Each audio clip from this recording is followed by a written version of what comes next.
mean, there was that coup recently in Niger.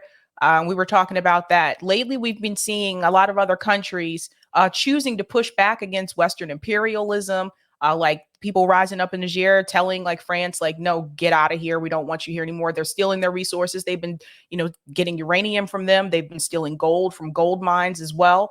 Do you think that we are seeing a shift in reference to having a multipolar world? And do you feel like BRICS is a big part of that? And where do you see this going in the future in reference to the United States? Where do we fit in all this?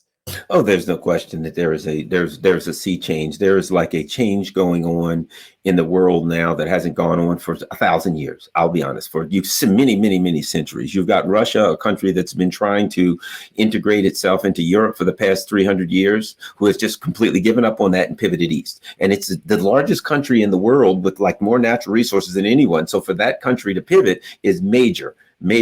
So you have a coalition, a powerful coalition of countries that I refer to as the Eurasian coalition, which is Russia, which is mainly Russia and China are the anchors of that coalition. But that coalition includes the global South, which is Latin America. It includes the Middle East. It includes Africa. And now what's happening is the Africans are waking up saying, you know what, we're sick and tired of it. You guys are taking our stuff.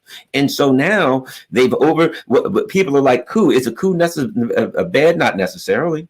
If you have some people who are stealing everything. Let me give you an example. I got a meme that I put up, right? Gold mines. Mali, which is one of the countries that is in the Francophone, is one of the ones that France dominates. Mali has 860 gold mines and 0 tons of gold in its gold reserve. France has 0 gold mines and 2,436 tons of gold. Why did I put those two things together? Because that's what they're doing. They're stealing it. You have 12 countries in Africa. Now, what sense does this make? You have 12 countries in Africa. 50% of their gross domestic product goes into French banks for storage. In other words, they're storing it forever. They're never going to get it back. So these countries are saying we're tired of being robbed. They see the world changing. They see people pushing back against imperialism. And they're like, you know what? It's time for us to make our move now or never. That, we've had enough. They've created a continent of people who got nothing left to lose. Yeah, no, that's true. I was telling people too, there's a guy called Second Thought. I'm not sure if you've ever seen his channel, but he talks a lot about not just anti-capitalism, but also about some of the global issues that we have. And he actually woke me up to this issue. I didn't realize this for a long time, but apparently some of the countries in Europe that do have like the universal programs, they give everybody healthcare, they have like, unlimited vacation, et cetera. I didn't realize that the reason why they're able to do some of the things they do in those countries is because they don't necessarily exploit the workers in their country, but they exploit workers in the global South. And I learned so much more. Like after watching that video from him, I started doing a little bit more research, and I found out about companies like H&M, a lot of these companies that a lot of you guys may like, retail companies, how they have all these people working in these factories in the global South, and they're barely paying them anything. And I'm curious if BRICS decides to move away from the US dollar and decide to create their own currency, so to speak, which they're talking about doing that. Do you think that there will be any type of change in reference to that exploitation that's happening to workers in the global South? I think that's part of it. There are a chain of events. There are a series of events that are happening that's going to affect that particular dynamic. BRICS, I don't know how soon it's going to go with. It's going to have an alternative denomination of money, but one of the things that is happening is in the immediacy, because that could take a while, and I don't even know if they're going to vote to do it here in the next month or so when BRICS meets, but more and more countries are starting to do business in their own currencies. So now, even within that, you got some countries saying, okay, you got this, I got that. Let's figure out how we can do our currencies, and we can do, and say what that does is this. if you've got all of these countries that are able to figure out how to do business in their own currencies, they don't have a need for a single currency. They don't have a need for a single dominant currency because they've already had the experience. If one country has a dominant currency, it can dominate everybody else and simply say, if you don't do what I tell you, I'll cut you out of my currency.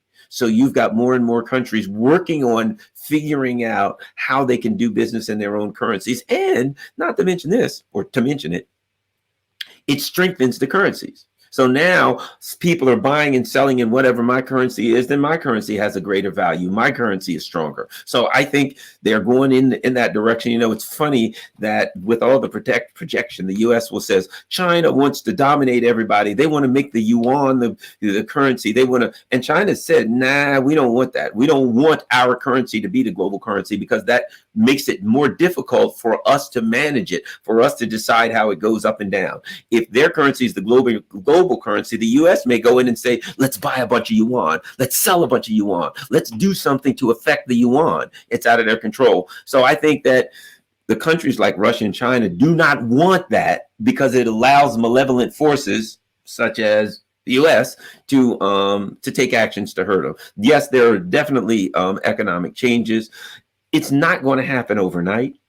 It will be slow, but one of the things that a lot of Americans are afraid of is, will we just have a currency collapse or whatever? Well, I'll put it like this. The British Empire crashed and the pound sterling crashed and they made through it and they were all right. But what they had to do, what the Brits have to do after the Suez Canal crisis in 56 or whatever it is, and the pound sterling crashed, everything didn't work out. You know what they had to do? They had to stay home and handle business at home. They couldn't afford the bases and all the things around the world. So I think what has the potential and what is likely to happen with the US when we have some issue with our currency and some issue with significant inflation is we won't be able to borrow, we won't be able to live off debt, and we won't be able to finance this giant war machine. And I personally think that's a good thing.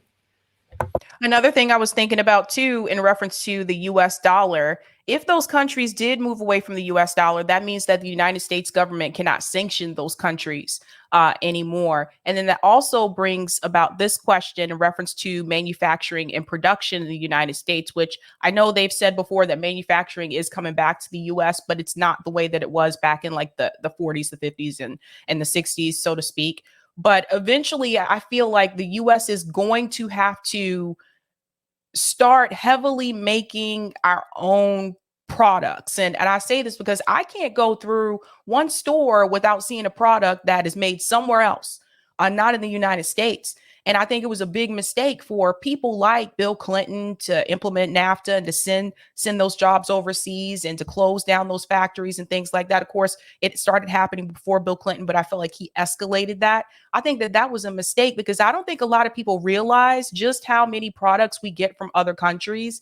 And we talk about the automotive industry. It's not even just, oh, we're getting parts from Japan or China. We're also getting auto parts from Mexico, which a lot of people don't realize. So I feel like the US is going to have to bring back some force of manufacturing where we are at the point where we can just depend on our own country. But right now, I feel like we're not at that point.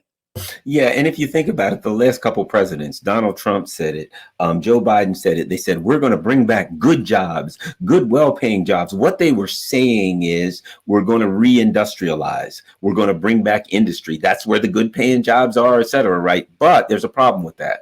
Because we live in a neoliberal financialized system, one of the things that happens in this particular economic system is that the people at the top prey on the people at the bottom. So they make the cost of living so high that it makes it cost prohibitive to have a factory here. If you got a factory here, you have to pay your workers so much in order for them just to be able to survive that you can't make a profit.